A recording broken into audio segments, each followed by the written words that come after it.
Lending Club is a US peer-to-peer lending company headquartered in San Francisco, California. Lending Club enables borrowers to create unsecured personal loans between $1,000 and $40,000. There are three key players on the platform: borrower, lender, and Lending Club. Borrower can create loan listing on this website by supplying detail about themselves and about the loan that they would like to request. The loans can be repaid at any time without penalty.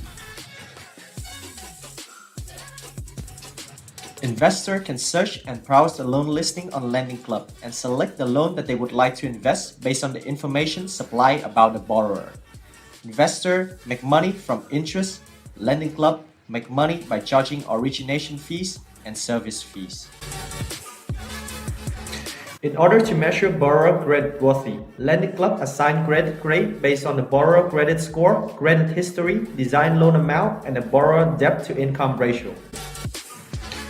The credit grade will determine payable interest rate and fees. The grade assigned to this request range from A to G, with A being the highest grade, lowest interest loan. This is where machine learning comes in. Lending Club use past lending data to train the algorithm to predict the loan status of a borrower.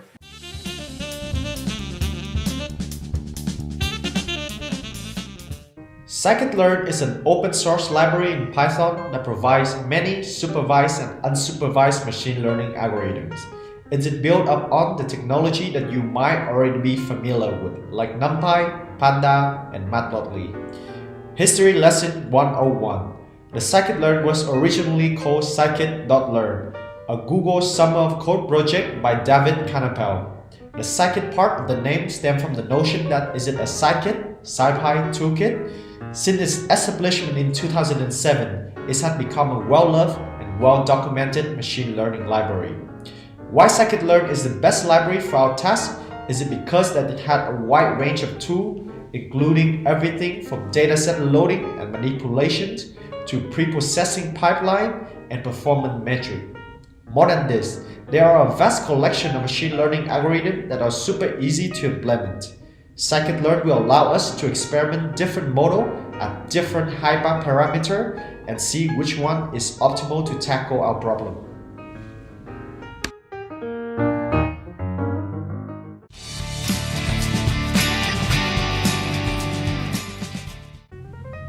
The original dataset has over 880,000 rows and 74 columns. The data contains information of loan issued between 2007 and 2015.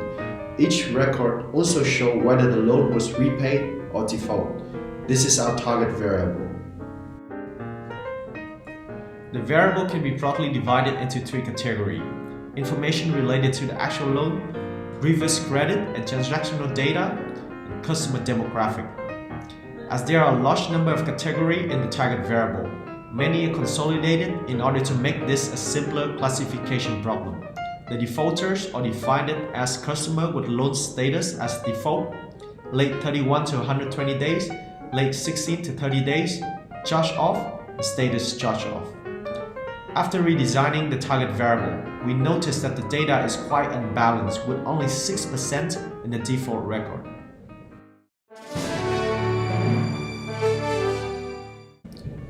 40 out of 74 columns have missing values, and 19 of them have more than 80% of data missing. That's a substantially high number, and we drop this column from the dataset immediately.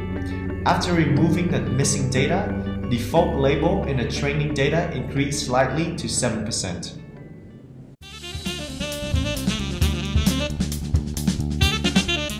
The first step of preprocessing is dealing with nodes. As previously seen, a number of columns have empty value. For this case, no column with greater than 80% of node will be dropped entirely, while the remaining nodes will be input with 0. Next, we fix the variable type. Non-numerical variables are automatically being reached as object. Therefore, we need to properly define this variable as categorical variable. Then we move on to standardize the data. Numeric variable can have different scale depending on what they represent. Age, income for example. Rescaling means that numeric variable with bigger number will not have a bigger effect on the modeling. Standard scalar from sklearn preprocessing is used for this. This function scale variable by subtracting the mean and divided by the standard deviations. Next, we one-hot encode. The algorithm that we're going to use as a later stage require all features to be numeric. We thus convert all categorical features to numeric by undertaking one-hot encoding. We use getDummies from pandas for this purpose. The function recode all variable at 0 and 1 and create dummy variable for each level. Scikit preprocessing also has a function for dummifying variable, one-hot encoder.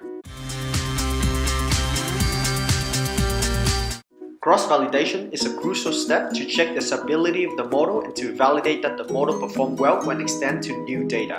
It ensures that there is no overfitting or underfitting. We use two types of cross-validation. The first approach is holdout validations. We randomly split the main dataset into training and testing with the ratio of 80 to 20. We use functions train test split from Scikit model selections. In the second approach, we apply 5-fold cross-validations on the entire dataset. The data is split into training and validation set for 5 iterations in such a way that the same data point never appear in the validation set. The train and validation ratio maintained at 80 to 20. Model performance is measured as the average of each of the 5 different iterations. We use the functions k-fold from Scikit model selections. Now we move on to performance matrix. The result of our model upload as a confusion matrix. The matrix allows us to compare the predicted performance against the actual value. We define the matrix using confusion matrix from Scikit metric. Model performance is measured in terms of recall, which is a proportion of true positive among all the positive predictions. In our case, we want to know out of all the actual default case, how many does the model correctly predict as default. We obtain the recall using the function recall score from Scikit metric. Now we build our first baseline model. In this step, a first attempt of modeling is performed using all features. For the baseline, we try logistic regression, random forest, passive-aggressive, gradient boosting. All of these algorithms are ready to be applied from Scikit-learn algorithm library. Each algorithm has multiple parameters to be tested. For the baseline, we use the default parameter. We saw that passive-aggressive performed the best. The average cross-validation recall is at 83%. During the dataset explorations, we realized that there is a large unbalance in the target variable. To solve this problem, we tried two resampling approaches, smooth and undersampling. Smooth stands for synthetic minority oversampling techniques. It used nearest neighbor algorithm to generate new and synthetic data. Second, we try undersampling. In this approach, samples from the majority class are randomly removed. Automatically select feature would contribute most to the predicted power of the model. Some benefit of performing feature selection are reduce overfitting, improve accuracy, reduce training time. We apply recursive feature elimination from Scikit-learn feature selection to automatically determine the ideal variable set. Recursive feature elimination is a feature selection method that fits a model and removes the weakest feature until the specified number of features is reached. Features are ranked by the model feature important attributes. Recursive feature elimination attempts to eliminate dependencies and collinearity that may exist in the model. Recursive feature selections end up reducing our feature list from more than 4,100 encode variables to 97 optimal features. Then we move on to do feature engineering. In this step, new variables are created by transforming the existing one. Two new variables, year and month, are created from the date variable. Then we create customer durations. Assuming that we are modeling at the beginning of 2016, customer duration is a difference between the earliest graded line and the beginning of 2016. However, model performance does not improve with any of this new feature. We end up not using them. The last step of model improvement is hyperparameter tuning. This is where the best hyperparameter for the model algorithm are selected. Grid search is the traditional way to perform hyperparameter optimization. It works by searching exhaustively through a previously specified subset of hyperparameters. Is it a method to find the best combination of hyperparameter for a given model and test dataset? Each of this combination of parameters, which correspond to a single model, lie on a point on the grid. The goal is then to train each of this model and evaluate them by using cross-validation. We can then select the one that performs the best. The function that we use for this is grid search cross-validation from Scikit-learn model selection.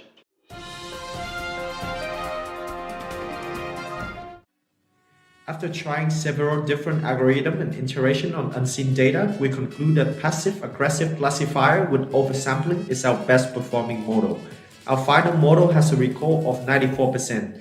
This means that out of all the people who are going to default, this model will correctly identify 94% of them. So how is this going to help Lending Club? Lending Club can use this model to make predictions on loan default. This will allow them to take proactive measures to reduce the default rate.